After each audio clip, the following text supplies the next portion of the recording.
pays the topic. What is being done about getting facility counts to include ground movements added to the count? Oh, If pay raises are an option, why is the counting in facilities, especially the smaller ones, not being pushed forward? It is absolutely being pushed forward, and that was been one of the top goals and priorities of mine since becoming the president. And worked to get an initial briefing with the agency to hyper focus on Abacus and bringing it to fruition, and no longer being a 10-year project. So let me give you the quick brief out on it, and we can go into more detail if we need to.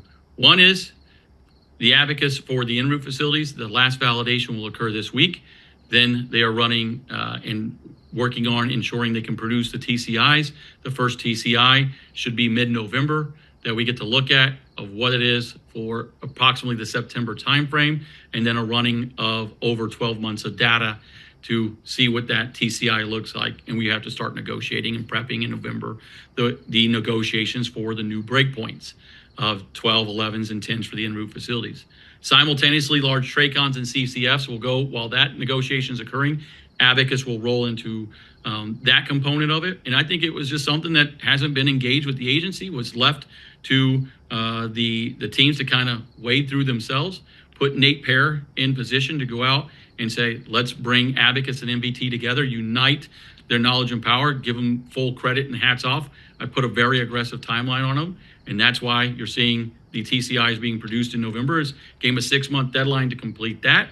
Then they're working through March and April, and by about June of next year, we should have it done for every terminal facility as well. Some will be done virtually, some will be done in person, and we'll learn how to speed that up as we continue to go as well.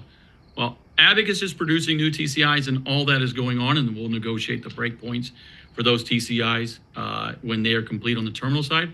Worked with the agency to say, let's stop waiting forever like we have on especially ground complexity in other areas, ground complexity being the main one for our Appendix 1 to Appendix A, the amendments to it that were supposed to be incorporated with Abacus 10 years ago, is what can be done now for those TCIs while Abacus is continuing to be finalized and built out. The NVT team is working with the agency, and they've been given direction and guidance to say, can you incorporate it? What would it look like? And can we reach an agreement with the agency to put those into place now instead of just waiting for the future? So it's active, it's working. There's your update on it. And if that leads to other questions, we'll hit those then.